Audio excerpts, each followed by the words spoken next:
Alright everyone, welcome back. So this week I thought we would talk about a subject that's gotten very little attention when it comes to masking inside Photoshop, and that is the use of vector masks.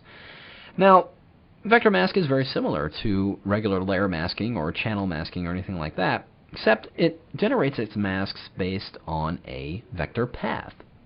And of course you can draw any of the vector tools inside of Photoshop. Here we have all these vector shapes that can be used to create a vector mask. But we're going to use the pen tool, because here I have an image of a guitar, and what I want is to basically mask this away from its background. And you can see it's got some curved, very smooth curved edges here and some straight edges.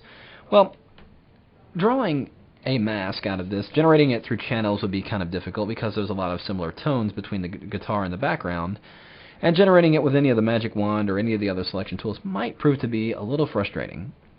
But I'm going to make it much easier by using a vector mask. So what I'm going to do first is I'm actually going to zoom in really close on this so I can find me a nice starting point. So I'm going to double click on my zoom tool, and we'll get really close into this image. Move this over here. I'm going to go over here and select my path tool, or pen tool rather, pen or path. So we want the regular pen tool right here. So I'm going to go and grab that, and I'm just going to go inside the image here and just click at a good starting point, which this will look good. Click right there just once. So that'll set a starting point. So now I'm going to hold down my space bar and scroll and just kind of push and drag up my image here until we get to the top area here. I'm just going to click once there, and we can see we've got a path going here. I'm going to hold down my shift key so I get a perfectly straight line across here to the other side, and click once there. Then I'll go down here to this point here and then click again, and we're just going to do this going all the way around the guitar. I'm just going to, when I get to a curved area, I'm just going to go to this point here. There it gives me a straight line, but if I'm still holding down my mouse button, I'll just drag, and that will pull out these two handles, which allow me to give a curve path. And then I'll go up here and click again, and we'll just modify that curve a little bit, and we'll click here. Now here, in this case, I'm going to go around, or like through this knob here that's up top, because I'm going to mask that after the fact. But I'm just going to draw this initial path, and I'm not really paying too close attention to how close I am to this guitar, because it's a vector path. I can go in and really accurately modify it after I've drawn it. So you can see I'm just clicking and dragging and pulling out these handles and going right around the curve of this guitar. Now, for the sake of time, I have already gone and finished this path right here, but I haven't fine-tuned it yet, so that's what we're going to do right here. So I'm going to zoom in a little bit more here, and you can see I'm not getting a very smooth mask here, so I'm going to need to modify that. I'm going to use that using my vector tools here. First thing is I've got the select tools here, which I have the path selection tool and direct select, which this of course selects the entire path. This one will select individual points on the path, and that's what I want, is the direct select tool. So with that tool selected, I'm just going to click on the line anywhere just so I can see where the points are I want to select. So there's a point here and a point there. I'm going to go ahead and select this one here, and if I click and drag this, it's going to drag the entire point and bend the lines based on these curves relative to the other points where they're going to be. So you can grab that. I can move the point. I can also grab the outer handles and modify the curve at that particular point. If I drag it in, makes it less of a curve, out makes it a bigger curve, and rotating it. So I'm just going to drag it out a little bit. Let's go up here and select this point here and modify that a little bit. And if I want to modify an individual handle, you can see if I select a point and I've got those handles there, if I click with the direct select on this outside handle, you can see that the other side bends as well. Well, if I don't really want to do that, I can go into the pen, select that point again. Let's go into the path tool menu here, go down here to convert point tool, and what that does is if I click in this path and grab the individual handle, it'll actually manipulate just that side of that point and not both sides. So I can actually get a much more fine-tuned selection here. I'm going to get that select tool. Let's select this point here and just kind of drag it down a little bit.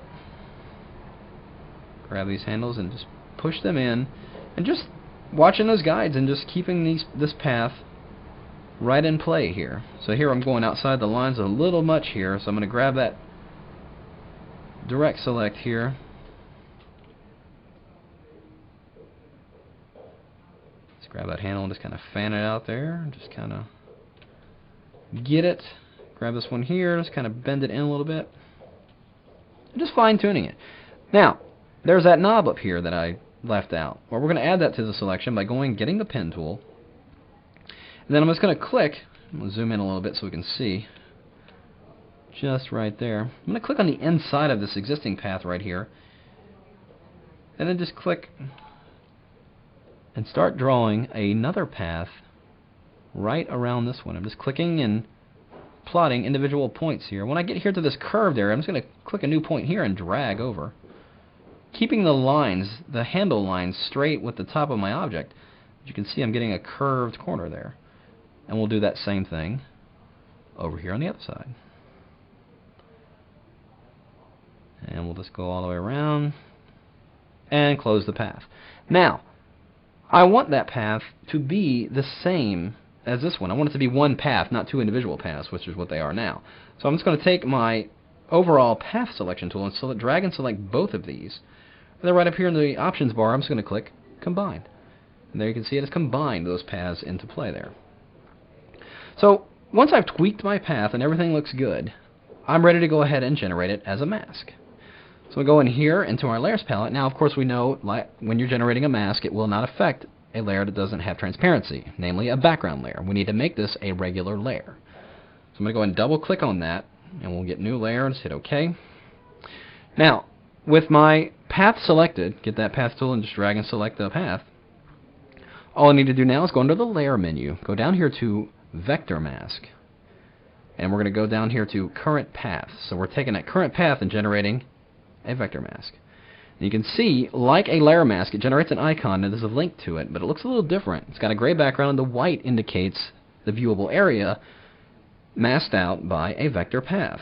And if we zoom into our image here, you can see how clean of a mask that we've got here. And of course the beauty of this is, I did spend that time tweaking those paths to generate this mask. Even after the fact, I can go into these selection tools, and let's go over here to this point. Let's grab that Convert Point tool. I can grab this handle and modify this mask right on the fly. You can see it's masking out that little bit of edge that was visible. And I can go around and just modify it any way I need it to be, just so I can make sure it's all right. I can even go in here and add points. If I've got too sharp an edge here, go over here into that same menu, go to the Add Anchor Point tool, go right in here and just plot a point right there. Zoom in so we can see. There's that point I just added, so let's get that Direct Select tool, grab it and push it out. Grab that other one and push it out, maybe modify that handle. But all we're doing is modifying that mask. So you can see tremendous power you have over using vector masks to generate selections or masks for very fine edge objects inside Photoshop. So there you have it, vector masks.